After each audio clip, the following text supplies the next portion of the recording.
मुनि जी, आप अपराध और अपराध नियंत्रण की बात करते हैं, इस पर काफ़ी आप लिखे भी हैं, इस पर कम से कम सैकड़ों बार आप चर्चा भी करते हैं। तो अपराध जो है, अपराध क्यों हो रहा है और अपराध नियंत्रण के लिए क्या करना चाहिए? देखिए, अपराध क्यों हो रहा है, मुख्य प्रश्न तो ये है। सारी दुनिया में प्रत्येक व्यक्ति के अंदर स्वार्थ बढ़ रहा है, आक्रोश बढ़ रहा है। तो जब स्वार्थ और आक्रोश दोनों बढ़ेगा तो स्वाभाविक है कि अपराधों का ग्राफ बढ़ेगा। इसी को हम लोग बोलते हैं एक तरह से कि आक्रोश जो बढ़ रहा है, ग्लोबल वार्मिंग, मानव स्वभाव ताप वृद्धि, ये जब बढ़ेगा अपराध वृत्ति बढ़ेगी। ये तो एकदम स्वाभाविक है, ये दोनों एक दूसरे के साथ जुड़ा हुआ है कि भाई देखिए, अगर गंदगी बढ़ेगी तो बीमारियां बढ़ेंगी और बीमारियां बढ़ेंगी तो गंदगी बढ़ेगी।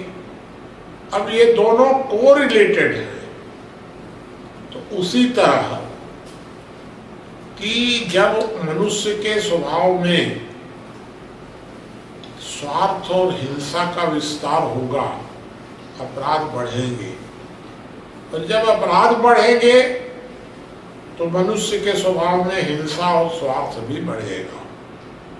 तो प्रश्न ये खड़ा होता है कि ये चक्र टूटेगा कैसे?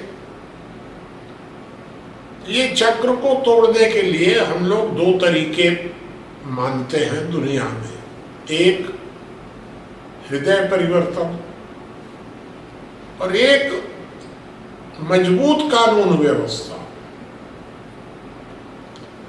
हृदय परिवर्तन आजकल करीब करीब बंद हो गया है, क्योंकि धूर्त लोग हृदय परिवर्तन करेंगे तो क्या हृदय परिवर्तन करेंगे?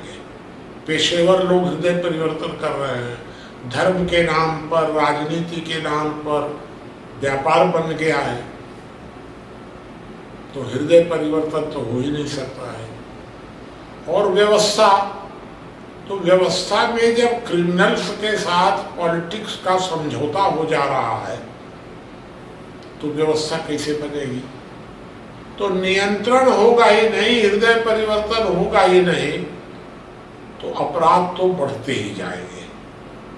तो लगातार वर्तमान समाज में बढ़ते और पूरी दुनिया में रहा है, थोड़ा थोड़ा धीरे धीरे धीरे धीरे पूरी दुनिया में अपराध बढ़ रहा है, क्योंकि मानव स्वभाव ताप वृद्धि और स्वार्थ, इन दोनों का बढ़ना अपराध का लक्षण है। लेकिन भारत में बहुत तेजी से बढ़ रहा है। मुनि जी, ग्लोबल वार्मिंग जो पृथ्वी गर्म हो रही है, तो उसका तो कारण समझ में आता है कि कार्बन उत्सर्जन हो रहा है, तथाकथित विकास हो रहा है। आप ताप वृद्धि, मानव के स्वभाव में ताप वृद्धि की बात बार बार करते हैं, तो मनुष्य तो जन्म जाते ही स्वार्थी होता है, इसको आप कैसे बदलेंगे? किस आधार पर आप ताप वृद्धि की बात करते हैं? नहीं, मनुष्य जन्मजात स्वार्थी होता है, यह मान्यता ही गलत है। मनुष्य जन्मजात कोरा होता है। तो अगर मनुष्य स्वार्थी हो रहा है तो पारिवारिक वातावरण, सामाजिक परिवेश जैसा मिल रहा है वैसा वो बन रहा है। तो आप पारिवारिक वातावरण में ही आप स्वार्थ डाल दिए हैं। परिवार में अगर जो कमाई होगी वो व्यक्तिगत होगी तो स्वार्थ आ गया बचपन से ही उसके अंदर, वही ना बच्चों पर पड़ रहा है, तो स्वार्थ आ गया, हिंसा आ गई। तो ये बचपन से ही आ रहा है, जन्मजात होता है, ये हम मानने को तैयार नहीं है। प्राकृतिक रूप से नहीं आ रहा है, जैसा बना रहा है वैसा बन रहा है।